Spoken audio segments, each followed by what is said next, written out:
Hi. So we're still in the beginning phases of gathering information to implement trauma-informed care for child welfare services.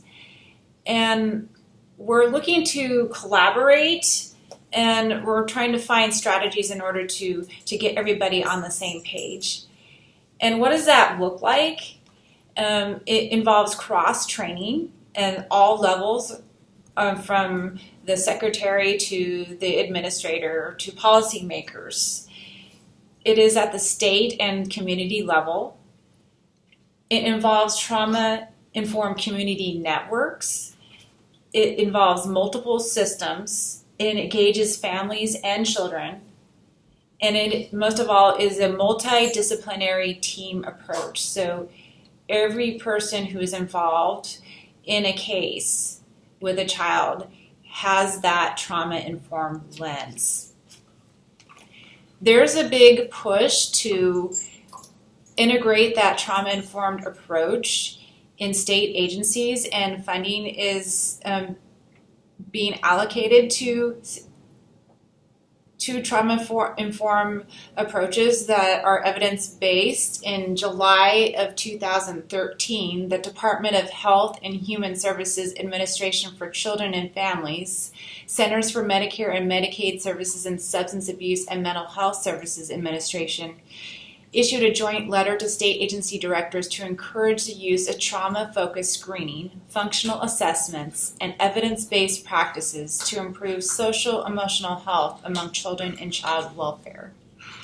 So it is a known fact that the majority of our children who come into child welfare have experienced complex traumas. And what does this look like? And how do we know it's manifesting? So that's number one of that awareness of what it looks like. Why are children coming in with behaviors that look like oppositional defiant disorder, for example, when they could be activated or triggered from the environment of experiencing a trauma, and then without having that trauma-informed lens, we could be re-traumatizing children. And how do we know that we're re-traumatizing children unless we know what a trauma is and how we're reacting to situations? So number one, having everybody on the same page is important. And number two, to prevent re-traumatization. And how do we do that? We want to be able to screen for trauma in children, and we want to be able to assess for it, and we want to be able to care for or support families and children who've experienced traumas.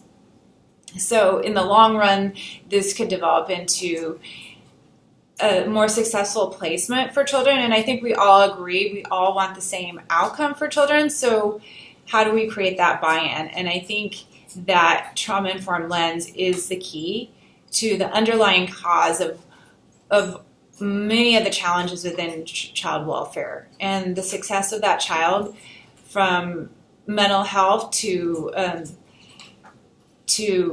success in school and in every area of that life, in permanency in their family, involves healing that original trauma that they may have come in from. So there are evidence-based practices that have been shown to be effective in addressing trauma with children, and one is a trauma-focused cognitive behavioral therapy, which addresses the trauma from learning and cognitive therapies within that family dynamic, and it's been shown to been effective in cross-cultural areas. So. And there are also some toolkits that are available to determine goals and measurements and evaluations for implementing strategies within agencies, and this can be found on the Child Welfare Information Gateway.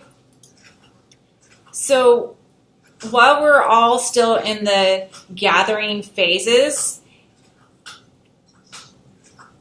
I think it's important to understand that we are all on the same side of the success of the child.